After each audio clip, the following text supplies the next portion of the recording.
Assalamualaikum warahmatullahi wabarakatuh. Bertemu lagi dengan saya, Ibu Sisi Lorini, di pertemuan ke-14 mata kuliah Psikologi Kebidanan. Di pertemuan ini kita akan membahas tentang perubahan psikologis pada masa menopause. Baik, sebelumnya kita samakan dulu persepsi kita tentang definisi dari menopause. Menopause berasal dari kata meno yang artinya bulan dan pause atau pausa atau pasiko yang artinya periode atau tanda berhenti. Sehingga menopause bisa diartikan sebagai berhentinya secara degeneratif proses menstruasi. Atau menopause itu merupakan proses berhentinya menstruasi atau masa berhentinya menstruasi, berhentinya ovulasi dengan disertai penurunan fungsi dari organ reproduksi dan akhirnya bagian-bagian dari tubuh perlahan-lahan menunjukkan tanda-tanda ketuaan. Menopause juga bisa diartikan sebagai periode akhir dari menstruasi atau dari masa menstruasi ya, kira-kira kurang lebih 1 tahun atau ketika wanita berusia 45-60 tahun. International Menopause Society atau IMS dan WHO mendefinisikan bahwa menopause alamiah atau natural menopause adalah proses berhentinya menstruasi secara permanen sebagai akibat dari hilangnya aktivitas ovarium. Nah, menopause alami ini dikenal bila terjadi aminor atau berhenti haid selama kurang lebih 12 bulan berturut-turut tanpa ditemukan penyebab patologi atau fisiologi yang jelas. Setelah mengalami menstruasi sejak pubertas dan berlangsung terus selama masa subur atau produktif, wanita akan sampai pada penurunan fungsi hormon, terutama hormon estrogen. Nah, menurun dan berhentinya menstruasi atau proses evolusi dan pembuahan sel telur, ini menandai terjadinya menopause. Kemudian disusul dengan segenap kelenjar yang mengalami hambatan atau pengurangan aktivitas. Lalu organ kelamin turut mengalami proses atrofi atau kisut ya, dan mukosa vagina menjadi kering. Sehingga seringkali orang yang mengalami menopause ini mengalami vaginitis atau radang vagina karena vaginanya kering ya, sehingga lebih mudah terluka. Atau mengalami pruritus, gatal-gatal. Juga bisa mengalami dispareunia atau nyeri waktu berhubungan seksual dan stenosis atau penyempitan pada daerah vagina. Seorang wanita yang mengalami menopause biasanya juga segenap bagian tubuhnya lambat laun menampakkan gejala ketuaan. Ya, terjadi perubahan-perubahan sistem hormonal yang mempengaruhi segenap konstitusi psikofisiologik sehingga berlangsung proses kemunduran yang progresif. Nah, karena itu, pada periode menopause atau klimakterium ini disebut juga dengan periode krisis. Kenapa? Karena pada periode ini terjadi perubahan dan kemunduran yang terjadi bisa menyebabkan krisis-krisis dan kehidupan psikis pada pribadi seseorang. Biasanya, menstruasi itu mulai berkurang atau taper off itu selama 2-5 tahun sebelum menopause. Paling sering antara usia 48-55 tahun. Ya, biasanya kalau kita ambil rata-ratanya itu akan terjadi pada kurang lebih umur 51-an tahun. Nah, ditandai dengan apa? Awalnya itu biasanya ditandai dengan menstruasinya tidak lancar atau tidak teratur. Ya, biasanya datang dalam interval waktu yang lebih lambat atau justru malah lebih awal dari biasanya. Nah, kotoran haid yang keluar juga banyak, bisa banyak sekali sampai dengan stosel ya, atau bahkan hanya spotting bercak-bercak kecil atau bercak-bercak darah sedikit. Nah, kemudian disusul juga dengan gangguan vasomotorik ya, berupa penyempitan atau pelebaran pada pembuluh-pembuluh darah. Jadi mudah terluka gitu. Atau kalau luka malah justru lebih sulit untuk sembuhnya. Kemudian ditandai juga dengan merasa pusing atau sakit kepala yang terus-menerus, berkeringat atau mudah berkeringat yang tidak henti, kemudian night sweat atau berkeringat di malam hari, ditambah neuralgi ya, gangguan sakit pada saraf, kemudian ada flush dan hot flash ya, jadi merasakan mendadak panas di leher atau di seluruh tubuh ya, disertai dengan keringat, dan biasanya juga tampak perubahan warna kulit menjadi kemerahan. Penyebab dari hot flash ini kemungkinan karena menurunnya sekresi dari luteinizing hormone atau hormon LH. Seorang tokoh yaitu Kaplan dan Sadok pada tahun 91 menyebutkan bahwa ada berbagai gejala psikologis yang dialami wanita pada masa menopause. Misalnya seperti kecemasan atau ansietas, lemah ya atau fatigue, kemudian ketegangan, labilitas emosional, iritabilitas, depresi, pusing-pusing dan sukar tidur atau insomnia. Nah, tahapan menopause ini dibagi menjadi beberapa tahap. Yang pertama, tahap awal. Tahap awal menopause ini adalah tahun-tahun di mana saat haid atau menstruasi sudah tidak teratur, sering terganggu atau sudah tidak sama sekali. Namun aparat endokrin seksual masih bisa berfungsi. Ya, periode ini biasanya disebut dengan masa praklimakteris atau masa pramenopause. Nah, pada tahap kedua, biasanya periode menopause ini menampilkan gejala berhentinya secara definitif organ yang membentuk sel-sel telur. Jadi organisme tersebut itu yang merupakan lembaga kehidupan tingkah laku seseorang itu dia berhenti secara definitif.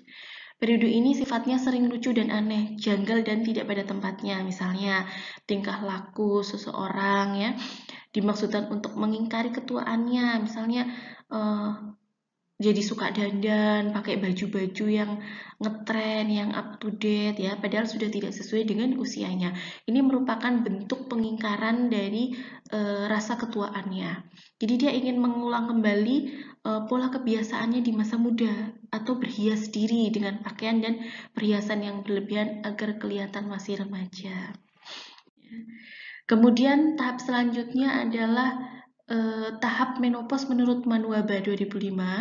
Dia membagi tahap menopause ini menjadi 3, yaitu premenopause atau klimakterium, kemudian fase menopause dan fase pasca menopause atau senium. Pada fase pertama, yaitu premenopause, muncul kekacauan pola menstruasi. Jadi ada kekacauannya tadi bisa lebih lambat datangnya atau malah justru lebih awal, kemudian periodenya lamanya jadi lebih lama atau bahkan hanya spotting bercak-bercak darah yang sedikit ya. Kemudian terjadi perubahan psikologis kejiwaan, terjadi perubahan fisik berlangsung kurang lebih 4-5 tahun dimulai pada usia 48-55 tahun. Kemudian fase yang kedua adalah fase menopause, yaitu fase terhentinya menstruasi. Muncul perubahan dan keluhan psikologis serta fisik makin menonjol. Jadi perubahan-perubahan dan keluhan psikologis serta fisik ini makin terlihat. Ini berlangsung kurang lebih 3-4 tahun pada usia 56-60 tahun. Kemudian fase yang ketiga adalah pasca menopause atau senium ya. Nah, ini terjadi pada usia di atas 60 tahun sampai 65. Biasanya wanita sudah mulai bisa beradaptasi terhadap perubahan psikologis dan fisiknya, sehingga keluhannya sudah berkurang.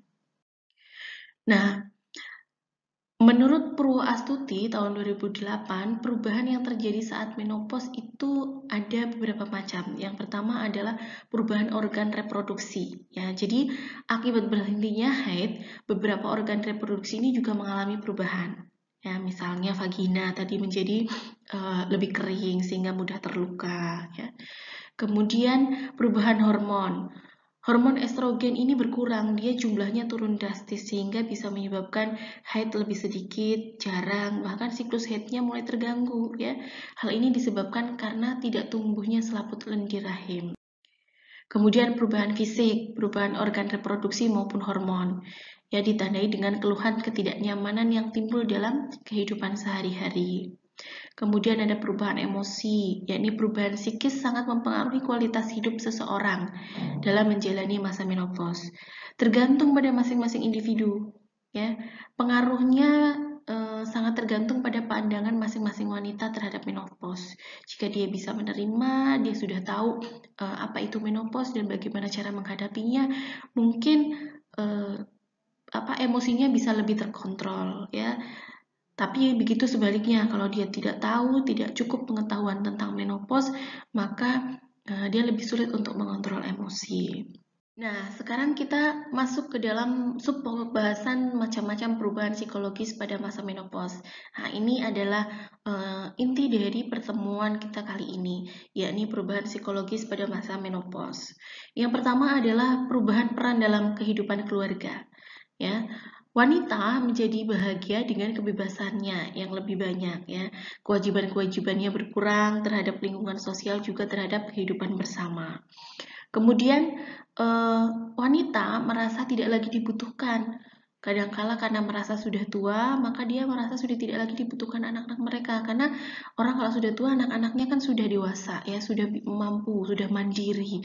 Nah, seringkali kita kurang membutuhkan orang tua, sehingga ada kalanya juga kita itu meminta tolong pada orang tua untuk hal-hal yang ringan, yang sifatnya tidak memberatkan. Karena biasanya itu justru lebih membahagiakan orang tua. Orang tua merasa dibutuhkan, tidak merasa diabaikan gitu. Kemudian perubahan selanjutnya adalah perubahan hubungan sosial dengan lingkungan.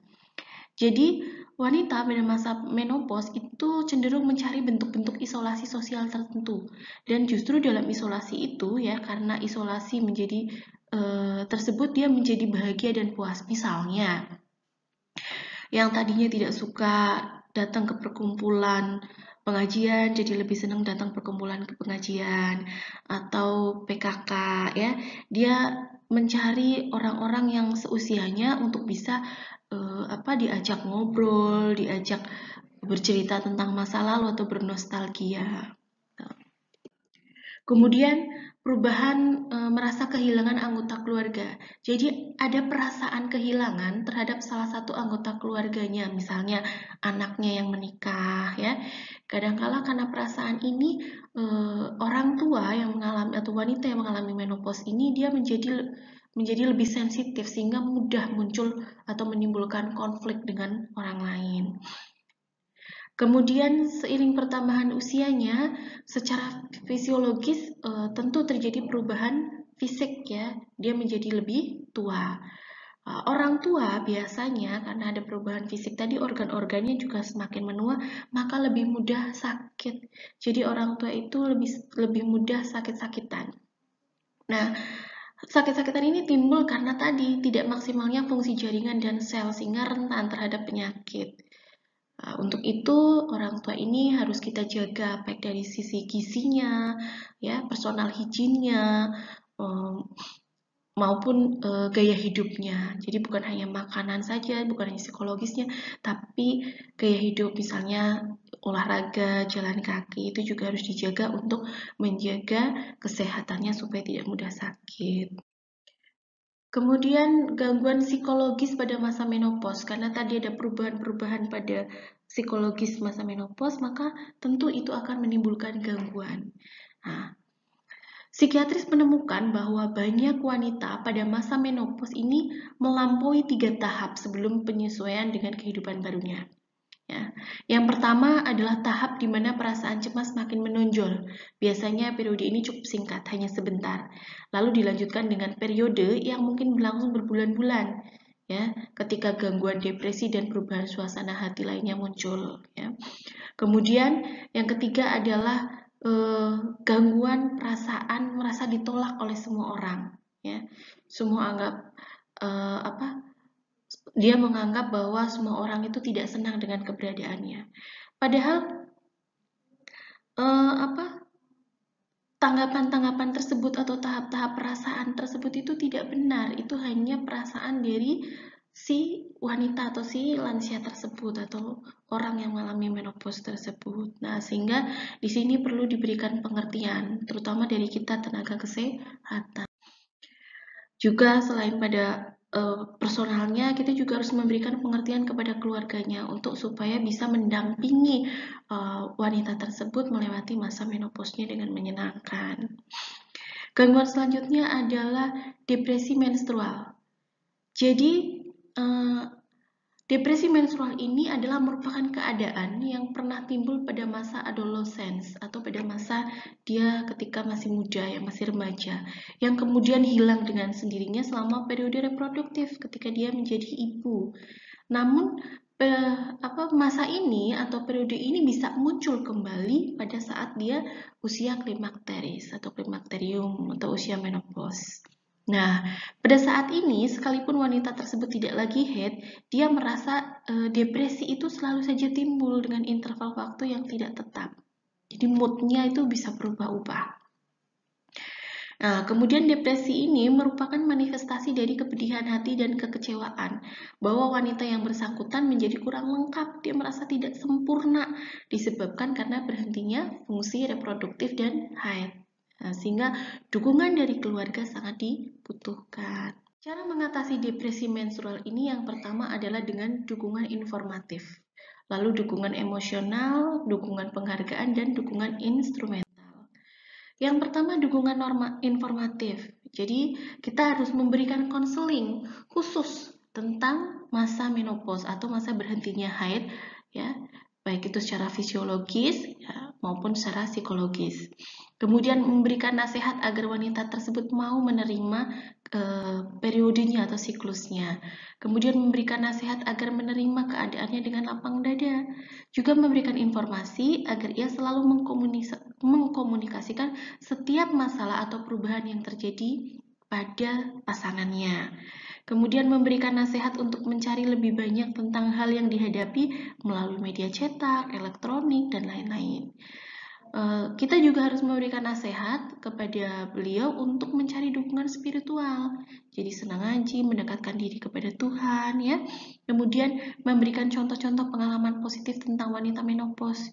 Akan lebih baik kalau ada pertemuan lansia atau posyandu lansia, diajak ikut gabung supaya dia bisa ngobrol, bisa tukar pikiran dengan wanita menopause lainnya.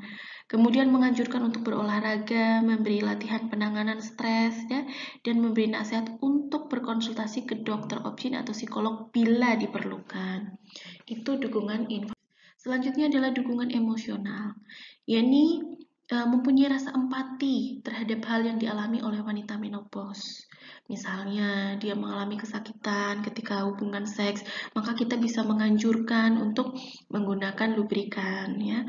Kemudian melibatkan anggota keluarga terutama pasangan atau suami dalam memahami kondisi istrinya. Lalu memberikan perhatian dan kepedulian kepada wanita tersebut, menciptakan lingkungan keluarga yang nyaman, tenang, harmonis, dan saling pengertian. Selanjutnya adalah dukungan penghargaan. Jadi kita harus memberikan atau menghormati setiap wanita supaya wanita itu merasa dihargai. Walaupun dia sudah tua, tapi kita hormat, dia merasa dihargai. Kemudian memberikan dorongan atau support sehingga wanita tersebut lebih percaya diri. Jadi nggak apa-apa tua, yang penting sehat, ya. Walaupun tua tetap cantik, yang penting bersih, tetap wangi, sehingga tetap nyaman orang kalau di dekatnya. Kemudian dukungan instrumental, memberi bantuan tenaga terhadap apa yang dibutuhkan oleh wanita menopause. Memberi bantuan materi, misalnya dikasih uang buat jajan atau sekedar dia ngasih uang jajan ke cucunya gitu. Masalah selanjutnya adalah masturbasi klitoris. Jadi pada masa klimakterium ini seorang wanita bisa tiba-tiba saja seksualitasnya menjadi sangat membara, ya.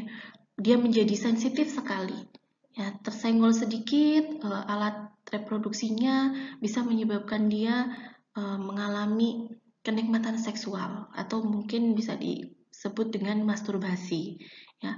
Atau justru malah sebaliknya, dia menjadi sangat dingin, tidak ada keinginan untuk seksual gitu. Bagaimana cara mengatasi gangguan psikologis masturbasi? Ya, kita bisa memberikan nasihat untuk mengatasi masalah gangguan psikologis masturbasi, yakni seperti misalnya memenuhi kebutuhan seks dengan cara yang sehat, ya. Kemudian memberi nasihat untuk konsultasi ke ahli kebidanan supaya mendapatkan terapi, atau memberi konseling bahwa wanita menopause bisa melakukan hubungan seks. Juga mengkomunikasikan masalah pada pasangannya supaya diharapkan pasangannya ini mau membantu memecahkan masalah dan memberikan dukungan kepada istrinya. Masalah selanjutnya adalah ide delirius, yakni adalah ide yang berisikan kegilaan atau nafsu-nafsu petualangan. Misalnya, jika pada usia pubertas, dia pernah muncul predisposisi psikosomatis ya, atau gejala psikis histeris, misalnya nafsu-nafsu petualangan dan gangguan psikis lainnya ya, maka pada usia klimakterium ini, predisposisi dan gejala-gejala abnormal tadi akan muncul kembali. Biasanya gejala tersebut berisikan ide delirius atau kegilaan. Contohnya apa ya? Misalnya adalah beberapa orang atau beberapa wanita itu dia melarikan diri dengan menghayal masa lampau. Dia mengingat-ingat masa-masa saat dia masih menjadi gadis pubertas ya, mengingat kehidupan manisnya di masa lalu gitu. Atau kadang-kadang mereka akan mencari surat-surat cintanya yang lama dari kekasih-kekasihnya terdahulu. Nah, ini adalah bentuk dari ide delirius, yakni suatu wujud kegilaan yang merupakan bentuk dari sikap memberontak terhadap proses ketuaan. Gitu. Kemudian bagaimana cara mengatasi gangguan ide delirius ini? Yakni dengan memberikan nasihat agar lebih mendekatkan diri kepada Tuhan, supaya dia lebih menerima kondisinya atau menerima keadaannya saat ini. Kemudian memberikan nasihat supaya mau mengembangkan pikiran-pikiran atau ide yang positif dalam kehidupannya agar lebih bermanfaat. Nah, gangguan psikologis masa menopause selanjutnya adalah aktivitas hipomanisme. Aktivitas hipomanisme ini adalah gangguan yang ditandai dengan seolah-olah wanita ini merasa vitalitas hidupnya jadi bertambah. Jadi lebih fit, lebih sehat ya. Dia merasa menjadi muda kembali bagaikan gadis remaja ya. Dan selalu meyakinkan dirinya sendiri bahwa ia berambisi atau mampu untuk memulai kehidupannya dari awal lagi.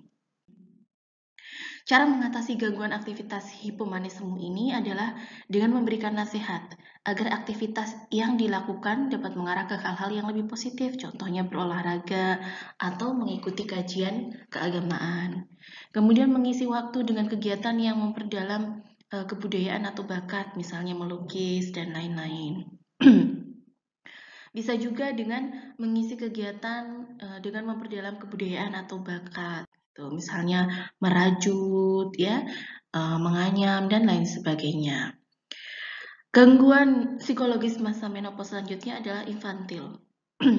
Ini adalah sifat kekanak-kanakan yang timbul setelah puber kedua atau pada masa menopause.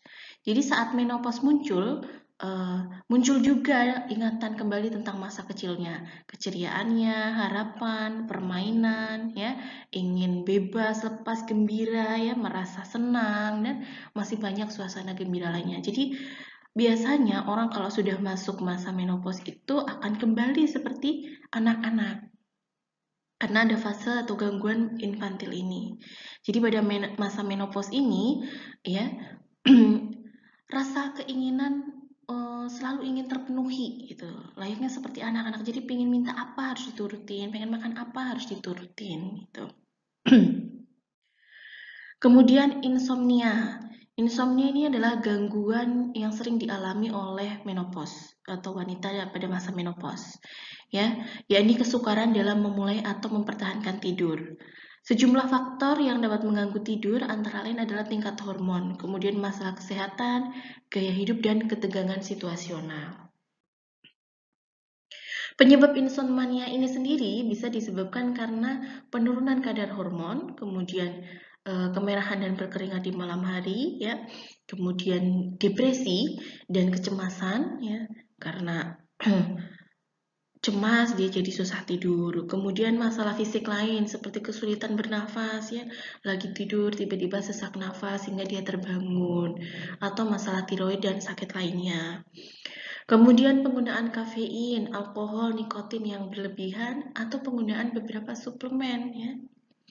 Kemudian masalah sosial dan keluarga, seperti misalnya orang tua yang sakit, perceraian, kekhawatiran pekerjaan, masalah keuangan, dan lain-lain. Juga misalnya berbagai obat-obatan yang digunakan untuk mengatasi ketidaknyamanan fisik. Itu juga bisa menyebabkan insomnia atau kesulitan tidur.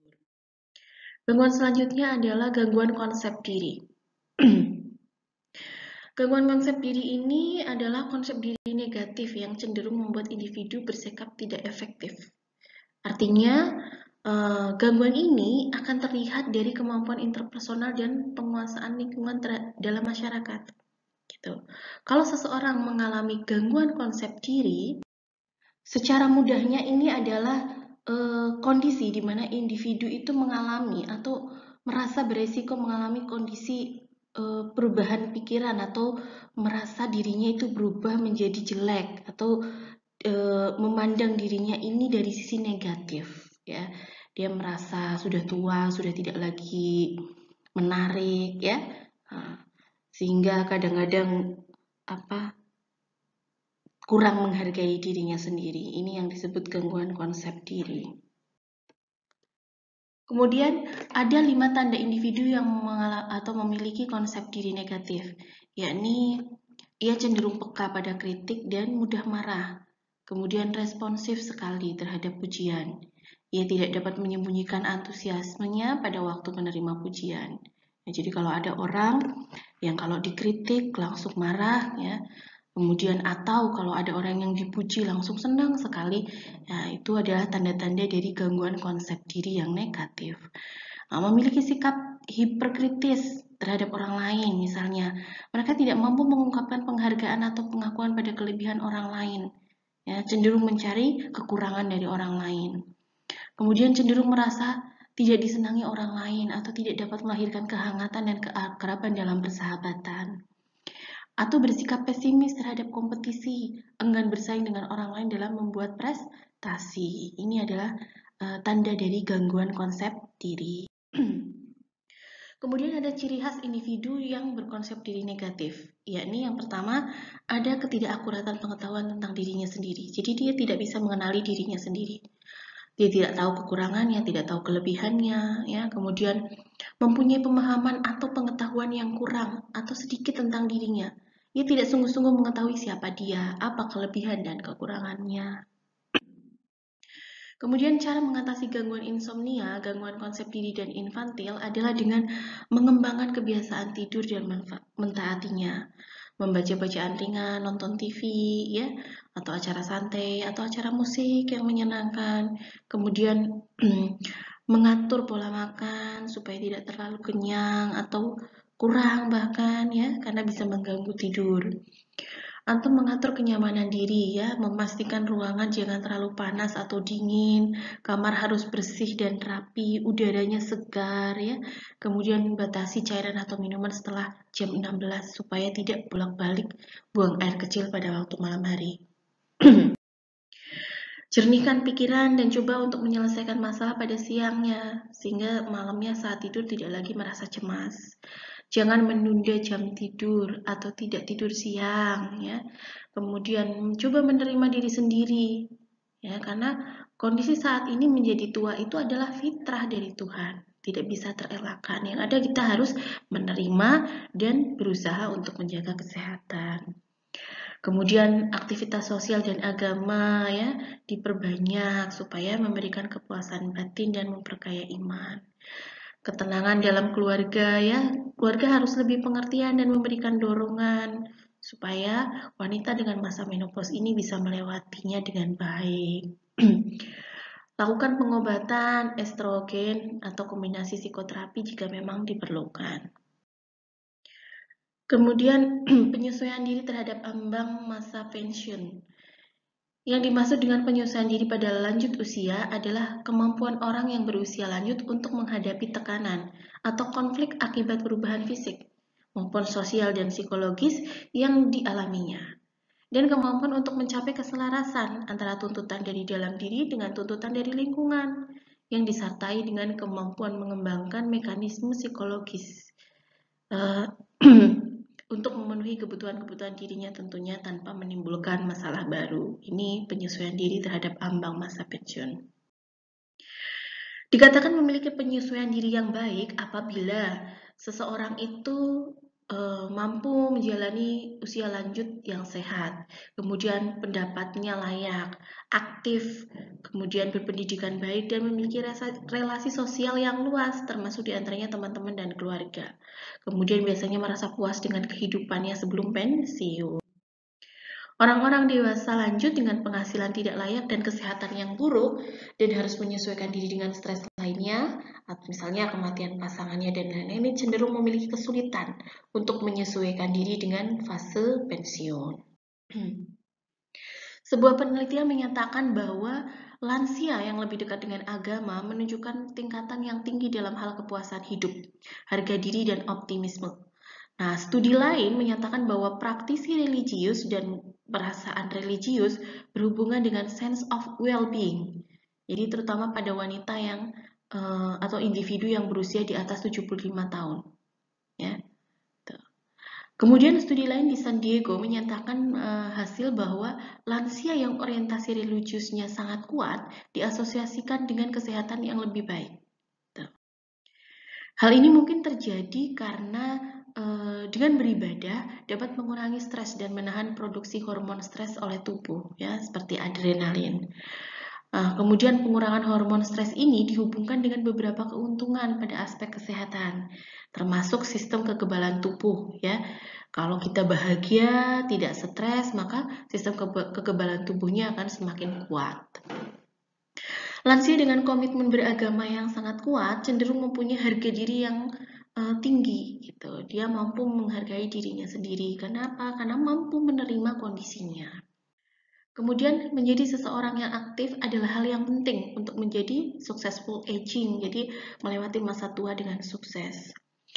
Kemudian selain itu, lansia yang sukses juga melibatkan perasaan kontrolnya terhadap lingkungan dan self-efficacy. Menurut hasil studi, diet yang tepat atau gaya hidup yang aktif disertai dengan stimulasi mental dan fleksibilitas, positive coping skill, maka akan memicu munculnya hubungan dan dukungan sosial yang baik dari lingkungannya. Sehingga bisa menyebabkan dia jauh dari penyakit serta kemampuan lainnya yang dapat dipertahankan atau bahkan dapat dikembangkan ketika seseorang beranjak dewasa. Artinya apa? Ketika seseorang mampu memanage kondisi masa menopausnya dengan baik, maka dia mampu mengembangkan bakatnya atau mampu mengembangkan pribadinya menjadi arah yang lebih positif, coping skill tadi.